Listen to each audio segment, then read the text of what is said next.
Hi, this is Sabin Bhartia, and welcome to a special edition of TFR Insights, where we're going to talk about 6 years of Kubernetes. I don't know if 6 years, first of all, because of COVID-19, we don't know which year it is. All I know is it's somewhere 2020. But we have a very distinguished team from Red Hat. We have David Yates, Senior Principal Software Engineer at Red Hat, then Derek Carr, Distinguished Engineer, Maciej Szulik, Software Engineer, and Paul Morie, Senior Principal Software Engineer at Red Hat. First of all, welcome to the show. It's been 6 years. First of all, do you really feel it has been 6 years for Kubernetes? And second is that when Kubernetes was kind of announced as an anchor project, or when you heard that okay, something is going on with the bar team, what were you doing at that stage in your life, and what were your first reaction when you heard about Kubernetes? Exactly 6 years ago, I joined Red Hat. So during my interviews, there were short mentions that we will be switching from the old OpenShift v2 to the new version of OpenV3, which will be written in Go, but there were no mentions of Kubernetes at the time. Shortly after I joined, I learned that the base of our platform will be Kubernetes. And that was pretty exciting. 6 years of my life, honestly. David, you have also some interesting story there. Tell me what were you doing back there? 6 years ago, I was actually working for IBM at the time, and my daughter had just been born, my second daughter. And I got a phone call from a friend. He said, "Hey, we're working on this project. It's called OpenShift. Do you want to come over and take a look?" And I said, "Sure." And so I joined Red Hat about the same time as my second daughter was born. She was like 4 months old at that point, maybe. And it was a brand new project, and it was an exciting time. It was very different. There was a lot of greenfield stuff going on. And looking back now, like, some bits are fast and some bits are slow. And my daughter is now 6 years old, and I've seen Kubernetes grow at a similar pace. It's just been incredibly fast, and it's sort of taken off on its own now. So which would you say is faster, David? Kubernetes or your daughter? If I answer that one wrong, she's going to pull this recording up and I'm old and embarrass me. It's they're both almost free now, right? She's out there doing something, I don't know what. And there's enough people contributing to Kube now, like I can't keep track of it all. Stuff's happening, and I just have to hope that I set it in the right direction and it's going where it needs to go. Which one is hard to raise, as you see the growth? Which one is more challenging? I'd have to say probably Kube is a little bit harder because at least I only have one mind out there, and it's one of those like, okay, honey, this is the way we do things in our house, and that's just what we're going to do. And right now at age 6, she's ready to accept that. But at the stage of development Kube is at, the questions are, wait, why? I want to do this with Kube. Let's do this instead. And so now we're trying to figure out, where are we going? What are we going to do? And it's a community. You got to work it out with a lot of people, not just one. I wonder that, sometime when things become popular, people start naming their kids after those. So I hope nobody named their kid something like Cube or whatever. That'd be hilarious. Kubelet Eads. Back in the Minion days, maybe that'd be even funnier. Tell me, Derek, tell me your story. Yeah, sure. So similar to others, I joined Red Hat a little over 6 years ago, and a few months into my tenure at Red Hat, we were told, "Hey, we're going to start this new open source project with our friends at Google." And I remember flying out there very early when a very small group of us got together to talk about what Kubernetes could be. And I am kind of in awe to know that the contributor pool has grown as big as it is versus when it was like 4 to 6 people in that initial early meeting. Since we're talking about daughters, I have 3 daughters. So when Kube started, I had 2. I think it humors me that all of my kids like to go to sleep in a Kubernetes t-shirt. So at least the brand power of the project has penetrated my family.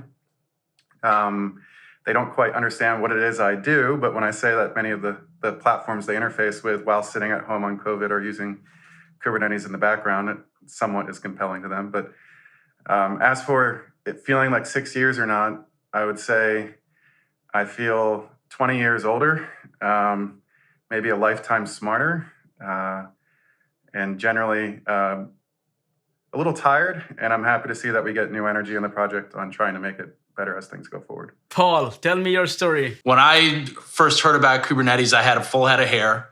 I have been working at Red Hat since 2012. So, unlike some of my colleagues that are on here today, I have worked on OpenShift v1 and v2, and we were working on kind of an prototype for a next generation orchestrator thing before Kubernetes got started.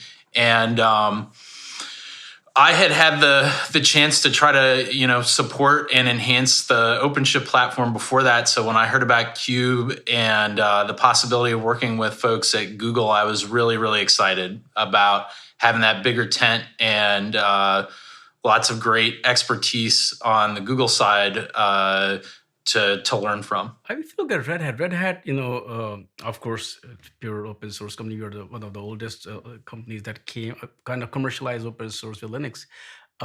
You take a lot of, even when you acquire companies, you kind of open source them. Sometimes it is challenging depending on what kind of product. So when you look at something like Kubernetes, where a company like Google took it, and released it in open source, it kind of, and they were initially not commercializing for him. So what I want to understand from you, that whenever such products are kind of open sourced, uh, what does really mean, because for the ecosystem, because there one hand you can have a lot of internal open source projects, but they are controlled by a company, versus when you put a project into a neutral foundation, the ecosystem around it starts growing. So the reason I'm asking this question to you guys is that Red Hat is, you guys contribute to a lot of open source projects. Sometimes those projects compete with your own product. Someone else takes it. So I just want to understand what role does it play when you take a project like Kubernetes and put it into neutral foundation versus when it was just a project controlled by a company? I think it's important to remember that when Kubernetes was started, it was a much smaller idea than what it actually was. So when a lot of people say Google contributed the project, it's kind of an idea that you contribute something that's at an end state when it's really at its very beginning.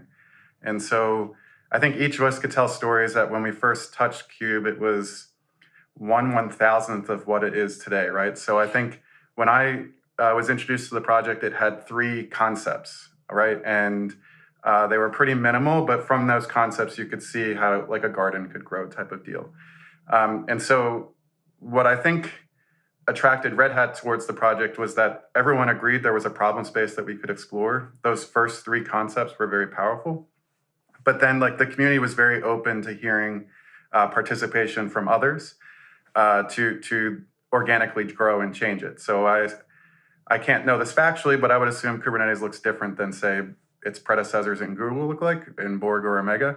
And that's largely a factor of just welcoming a community of folks to come and participate. And so Cube itself didn't actually get donated to the CNCF until it was a year old. And so it wasn't really until a few of us were at OSCON at the Cube 1-year birthday that the CNCF announcement was made, if my memory serves. So I think to us at Red Hat, what's compelling is when people see a problem and are wanting to solve it together, early enough it's an inception where like ideas can come from everywhere. Versus projects where ideas are already solved and you're just wanting to get sustaining engineering. That's probably a tension we see in the open source community. Yeah, Maciej, you had some thoughts in the beginning. In the past, I was working for a company where literally every single piece of software was closed, controlled, made specifically for this one particular customer and nothing more, which limited both the usability, our options for expanding the functionalities, and we were always forced by whatever the customers desired us to work on. With open source and with Kubernetes, we had so much more freedom with guiding the product in the direction that we felt will be the best for the product itself, for the project itself. And for me personally, it allowed me to interact with amazing community, with people that shared the same ideas. And it was not just a team of, several of us, but it was literally the entire world working on a common goal to push the technology even further than it is before. I think I would go back to what you had talked about co-opetition, right? Co-opetition is very clarifying when you get in there to try to figure out what you're actually going to do. And this happened even in the beginning, right? We knew we were going to be developing something. We needed to figure out where we were going to go with it, which things were most important, and by knowing that it's going to be shared and distributed for everyone, we need to build a platform that's capable of satisfying multiple different things and not just the one narrow focus of one particular company. And being able to get clarity in that and to see how you can build a system or a platform really makes it possible to get the flexibility you need for long-term viability, as opposed to just, I'm going to solve this one narrow thing for my company and my product. Being able to go out and say, no, we need to think about how to do these three things. Let's build a system that can support all three. And I think that having that idea near the beginning made it possible to build the platform we see today. One thing that has really changed for me in the last space of my life where we've been working in Cube is that communication skills just become extremely, extremely important, far more than in any other role in any other engineering team or community that I've been in. And I think one interesting feedback loop, maybe I'll be curious to know what others think about, is, are your communication skills better for having been in such a lively open source community? And has it enhanced your ability to get other parts of your work life or your life done? I certainly feel like I'm much better at articulating the merits and potential risks or drawbacks of an idea now than I was 6 years ago. And definitely think that skill has been elevated a lot by the demands of the Kubernetes community, with our typically very thorough processes for examining ideas and thinking about changes. It definitely has. I guess I can even go and say 6 years ago, there's no way I would have agreed to talk to a guy for an interview online, because the skills of being able to actually speak and answer questions that I don't know in advance is something I didn't have 6 years ago.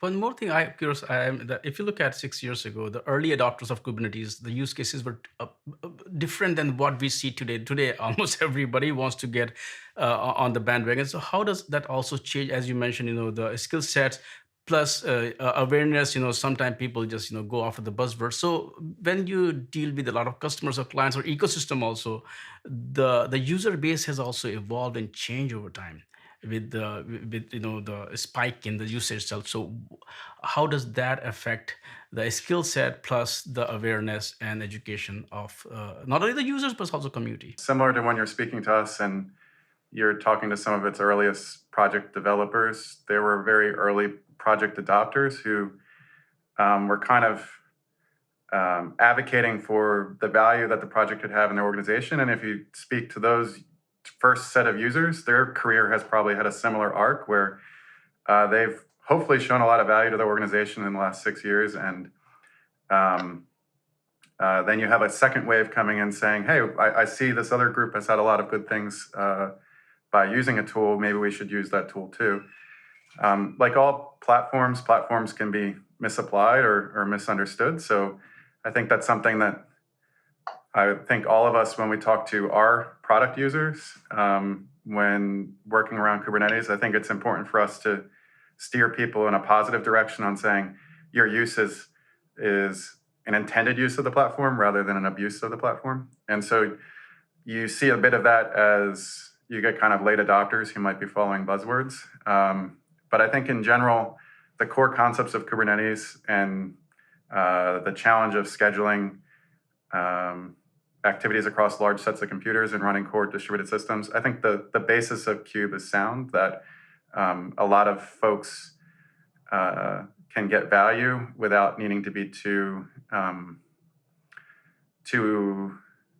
exotic or evolved in their use case. So I think the bar is low enough that enough people can still see value when coming to the project today, and I think it's important we maintain that. The more people that use the thing, the the more unanticipated use cases that you see too, typically. And it's not like there's a bright red, like very wide line between intended use and unintended use. Like there are a lot of gray areas and a lot of brain teasers, frankly, that await anybody trying to think about how everybody's using Cube. Yeah, maybe to add on that, like the first 6 years or even 3 years, the easy 90% of problems were solved. And then now as you have more recent adopters to the platform, they expect all the problems have been solved. And sometimes solving that last 10% can take just as long as serving the first 90. And so I think many of us, when we look at new users or new contributors to the project, can get frustrated by the fact that why is this problem suddenly harder to solve than the last 90%? And I just think it's like the nature of the problems get harder as situations get or encounter surprises, I guess. Well, a slightly different view on that is that for the first couple years, the type of user that we had was a user who knew he was on the cutting edge. He knew when he was getting into this that, like, well, maybe it might break. Like, stuff happens, and we're very sorry. We'll try to fix it. And we had a couple of those, but the consequences for doing it now that people have adopted it, now that it is out there in production, we really need to keep the thing stable. There's still stuff we need to finish, but we can't break that previous 90% or something big could go down. Yeah. So that's, you see a lot of evolution of processes and reviews, and why is it taking longer for things to get in now? And the answer to that is because we have users now. When we didn't have users, it didn't matter a whole lot. And now that we have them, it does, and we are keeping it stable for them. In the past, adding features, we were able to focus on the features, explain why we need it, what are the benefits, the downsides, and everything. What I found myself doing recently more and more is explaining why certain decisions were made, why we made it this way or the other way, why we can't extend the platform in this particular direction because someone might find it useful, but not necessarily in cooperation with the rest of the platform, or the usage might not necessarily make sense or fit in properly within the current decision that we've made in the past. And I've noticed myself doing that more and more over the past couple months at least. I want to talk about the evolution of the project, but I also want to talk about the evolution of the community and contribution, as it happens, in every other open source project. Is the core project, where you see a lot of contribution. Let's say kernel is a good example, but not everybody is using kernel, or not everybody is commercializing from the kernel. So they build a lot of things around it. So with Kubernetes also, there's the same thing. There's a core, and then there are a lot of things around it. There is a booming ecosystem. So what kind of, evolution are you seeing of the community, the core of the Kubernetes as well as around it? It could also be from Red Hat's perspective as well. I'm going to focus on the areas that I'm most frequently active, which is from the workloads perspective. It happens, I would even say, back 2-3 years, when at a certain point in time, we will reach a critical mass of the built-in controllers. And we've decided that this is the set that we want to support. Adding additional functionality would only unnecessarily complicate a code, but without the value. And we are encouraging people to focus on proving the value through providing add-ons, the operator framework that happened in the later time, the CRD work that the API machinery was working on, and the ability to extend Kubernetes is where we come up with to help other people to add their bits onto the core platform.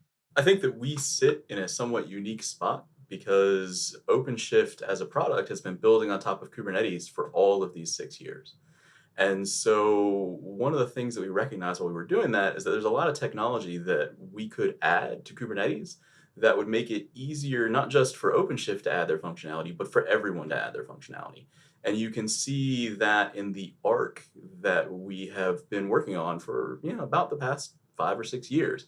Things like the ability to extend authentication and authorization and custom resource definitions, those all grew out of needs that OpenShift had.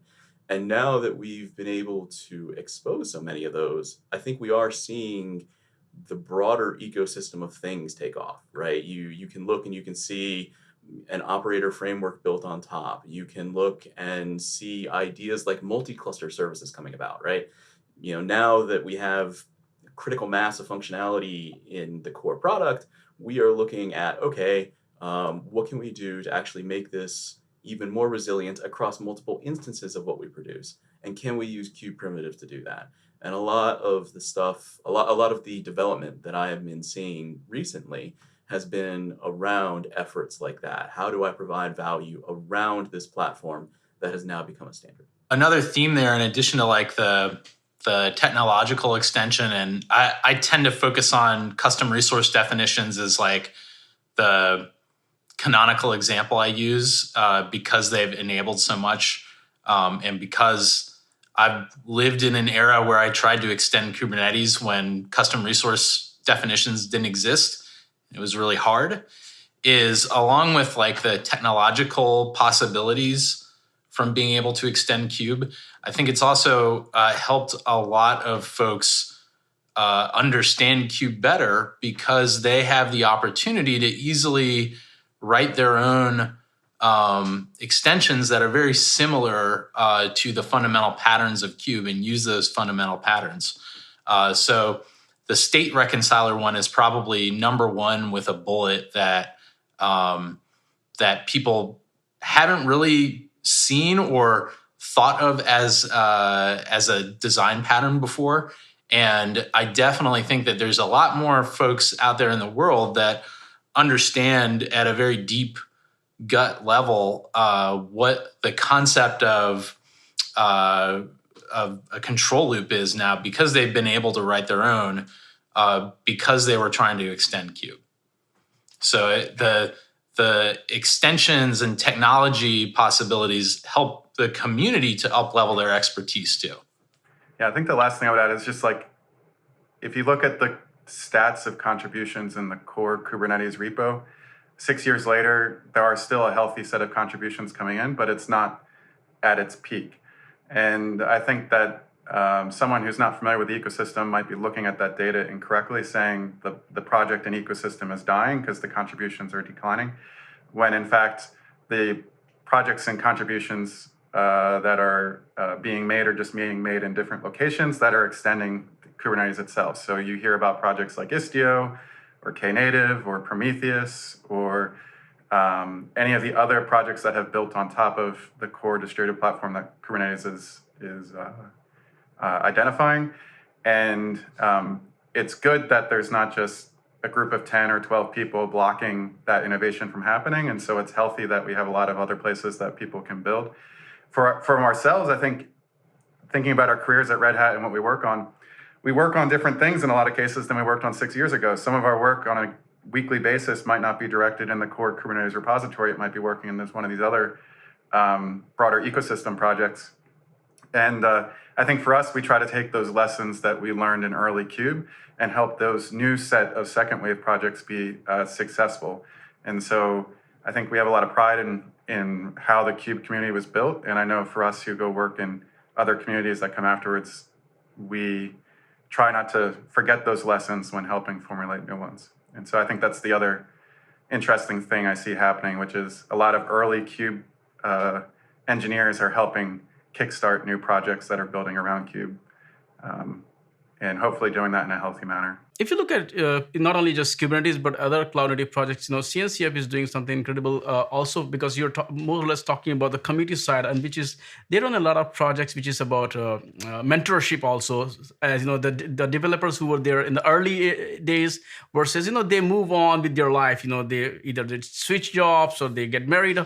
So, if you look at the Kubernetes, what kind of efforts are going on? I mean, you direct touched upon that very well, but so that the community, the new users, still get a kind of you just hand over the baton to the next generation. Can you talk about the community side from that perspective? Not just the user community, but the maintainers of the project, the core who created the project, so that the community remains in a flow. When Kubernetes was first started, it was a small set of contributors from a couple different companies.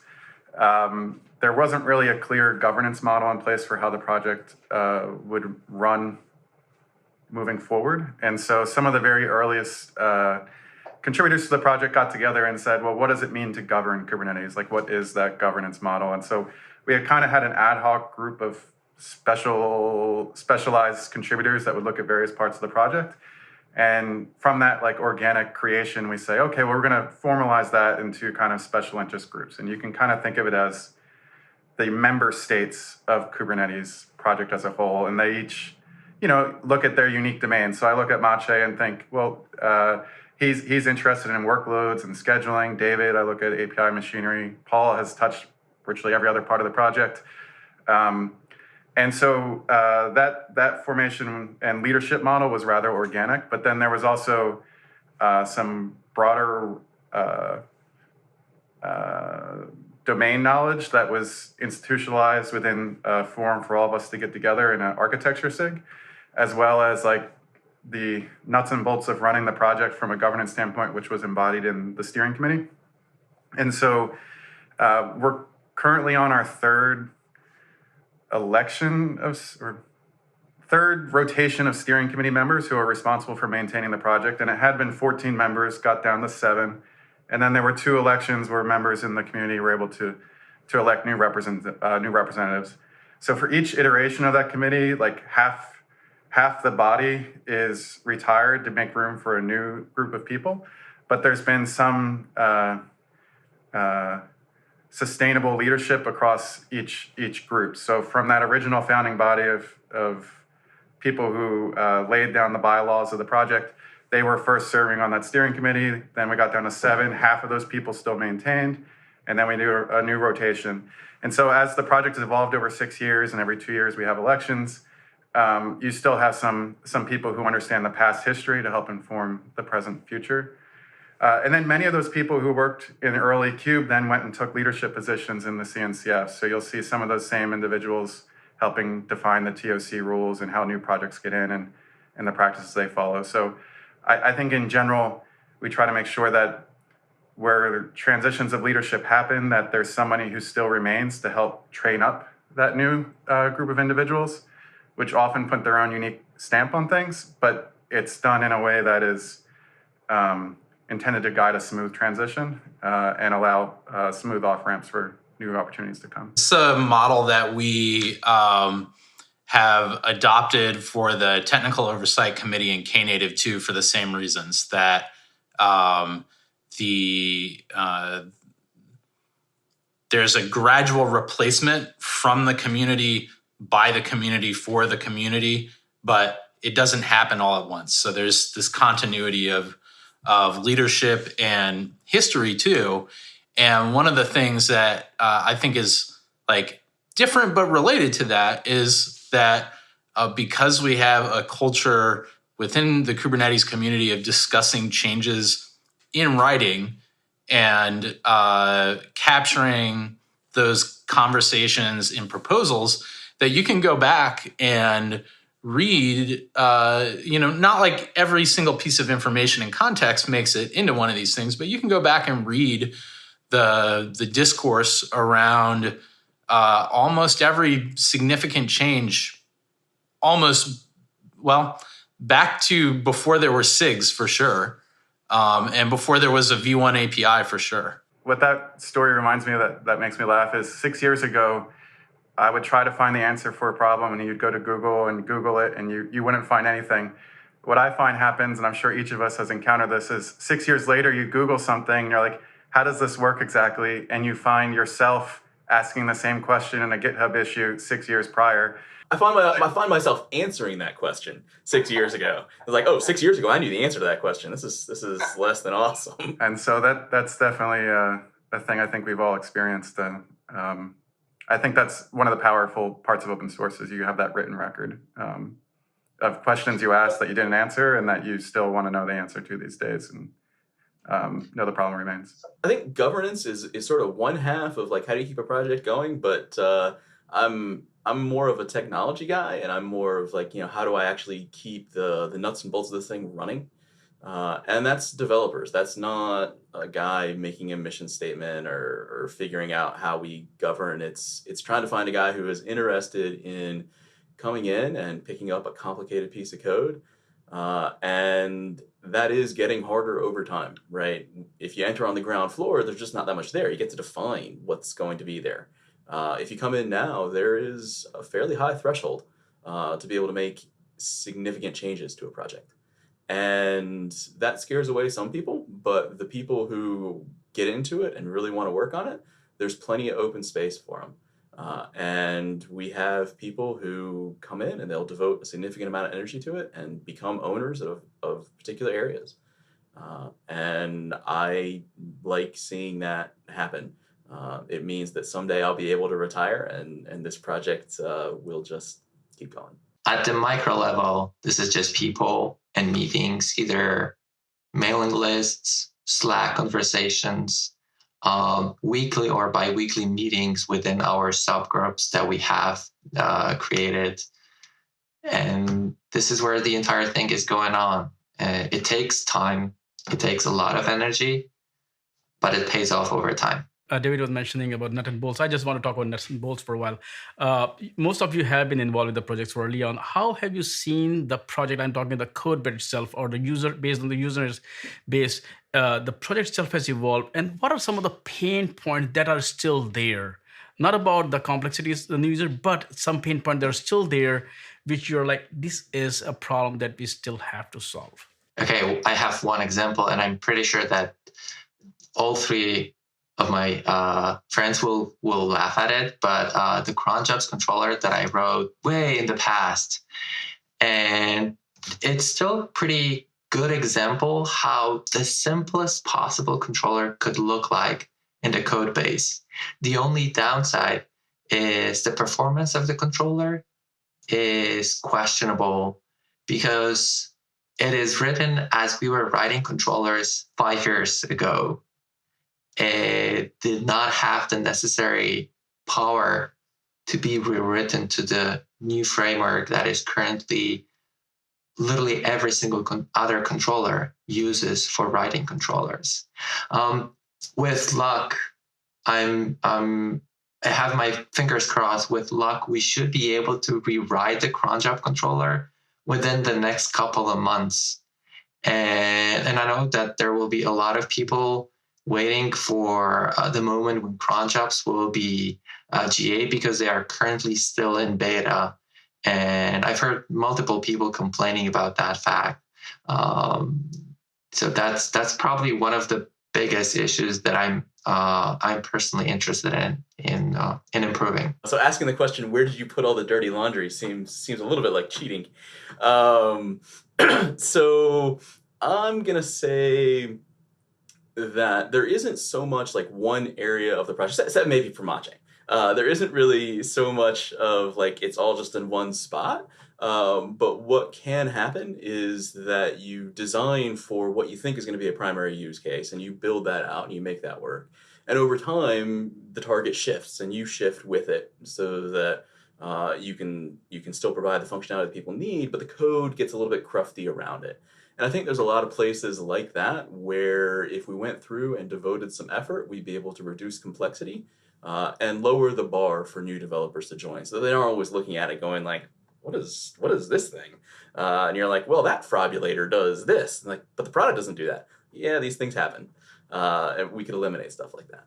I guess so. I think there's two areas we could still have work to do to get more of our users happy within Kubernetes. One is dual stack IPv6 support is an issue that we've been struggling with for well over a year to get over the hump. And since much of Kubernetes is dealing with how to get distributed systems to talk to each other, we have to keep up with the pace of changes in how communication occurs. And so going from one IP family to another one and still maintaining backwards compatibility has been a fun challenge. But I know a lot of users are very interested in taking advantage of IPv6. For many of the new interesting segments of potential Kubernetes adoption where there hasn't been. So issues like 5G and telco are very keen on IPv6 support. Then I think the other area where we still have work remaining is it's very natural to want to take many of the primitives that people did around virtualization and apply them to Kubernetes, particularly when dealing with storage. And I think there's still a number of use case scenarios around how to improve the management of storage around your application as it gets presented through Kubernetes, where the lessons from virtualization don't carry over one-to-one. And so there's a lot of still interesting design tension questions that we're working through as a community to say, how do I best tell this application to acquiesce and get ready to back up and restore that seem at its surface very simple problems, but don't always have clear solutions. So I think there's still a lot of work remaining in core networking and storage that will keep many of us busy for years to come. I tend to, when I think about these questions, gravitate toward the accessibility of the code base to new folks, and maybe to echo some of the statements that others have said, preserving some kind of developer-friendly documentation in the face of changes that affect the entire code base sometimes is a continual challenge. I think if I'm looking down the road a couple years, I want us to wind up in a place where people consider the code base overall to be really approachable and easy to digest at a high level. Not to say that it isn't now, but keeping the numbers looking good for what's the percent chance that a newcomer will be able to identify even the piece of code or pieces of code to trace their use case or examine how they'd extend the system. I'd want to see like 80% think it's easy as a goal, if that makes sense. There's a quote, I don't remember who said it, but the guy who said, debugging is harder than writing the first time. So if you write it as cleverly as you possibly can, you are not qualified to debug the code that you just wrote. And so reducing that bar, it just makes it better for everyone. I would like to wrap this up on a positive note, and which would be more or less like, first of all, I have an excellent time here to hear all your stories and to also see how it's going. What is that? If you look at Kubernetes, the kind of success that it has enjoyed is kind of rare. It took Linux also a long time to become popular that it is today. What was that, it became so popular? What contributed to its success? Was it the code base? Was it the community? Was it that it was already in a neutral foundation?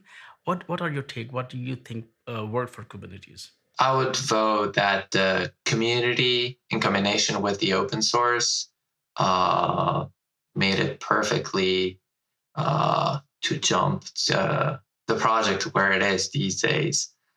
There's an amazing group of people that I can't think the project would be able to be where it is without so many of them, without their knowledge, without their experience, and the positive support that each and every single one of us have given to the project. I would say for myself, I think it's a combination of timing, a shared problem where, like many of the people that Maciej enjoys working with, and I know I do as well, we were all experiencing a similar problem at the same time, and we were afforded the chance to solve it together in the open. But I think the fact that many others in the industry were facing a very similar challenge or wanting more flexibility in how they approach problems, that timing is very unique in our project's ability to be successful.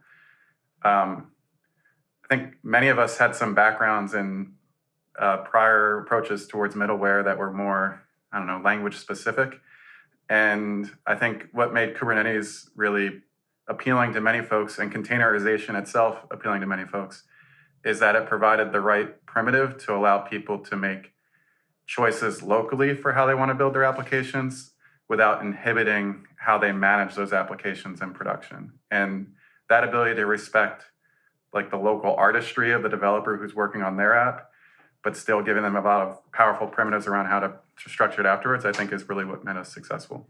I think timing has a lot to do with it, but I also think thinking back to it, it wasn't obvious 6 or 5 years ago, or even less, what was going to be the way to manage computing in the future, right? Like there was Mesos, there was Docker, and there was Kubernetes, and it wasn't obvious that Kubernetes was going to take off different than the rest of them. But I think that the judgment of certain individual people to go through and create the governance stuff that I sort of hand waved past that Derek was saying before, to create that governance, but then to force the personalities that were there really helped keep this project on the rails for its first couple years. And it set a tone that I think we've been able to continue, a tone for transparency and for patience, and it encourages the sort of people that we need to have here to develop our project and to carry it forward. So I think this is sort of like the Drake equation for estimating how many civilizations there are in the universe, and it talks about all the different things that have to be just right, like number of star systems with planets, number of planets in the habitable zones, etc. And there's a lot of factors that have to get just right almost.